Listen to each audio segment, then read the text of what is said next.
Good morning friends. Poush Sankranti আজ, তাই নিয়ে তোমার সাথে একটা ছোট ব্লগ নিয়ে আসলাম। আজকে আমি কি করব সকাল সকাল সকালে উঠে ব্রাশ করলাম। ব্রাশ করতে করতে আমি দেখতেছি কোন দিকে সরিষার ফুল আছে, কারণ এই দিনে আমাদেরকে সরিষার ফুল লাগে। তাই এটা দিয়ে আমি পূজা করি, আমরা পুজো করি। এখানে পেয়েছি, তাই আমি এটা তুলবো। তোলার পরে স্নান করব, কারণ বাইরেটা খুব ঠান্ডা। স্নান করার পর পুজোয় বসবো। আলপনা দিতে হবে, অনেক কাজ আছে। এটা হলো কার্শিকে কী যেন একটা শাক, ওটার ফুল, ওই ফুলটাও এখানে লাগে, তাই ওই ফুলটাও দিচ্ছি। দুটো মিলেই নিয়ে যাওয়ার পর আমি স্নান করবো, যেহেতু এটা বাইরে কোথায় কি নোংরা থাকে, তার জন্য আমি এটা তোলার পর স্নান। ছেলে ঘুম থেকে ওঠার পর ছেলেকে স্নান করাইলাম।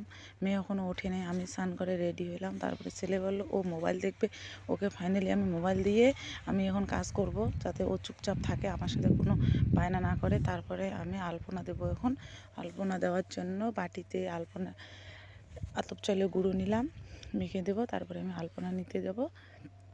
মেয়ের ওইদিকে স্নান হয়ে গেছে, মেয়েকে স্নান করালাম, এদিকে আলপনা দেবো। তারপরে আমার শাশুড়ি পিঠা ভাজবে, তারপরে ঠাকুর পূজা করব।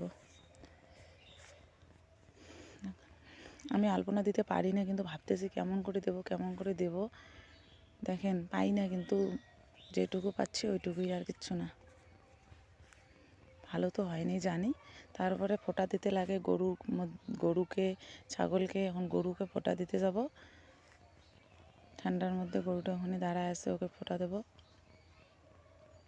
গরুর ফোঁটা দিয়ে দেওয়া হয়ে গেলে এবং ঘরে দরজায় ফোঁটা দেবো। এদিকে আবার আমার শাশুড়ি পিঠা পাচ্ছে, দেখো পিঠাগুলো কত সুন্দর করে ফুলছে।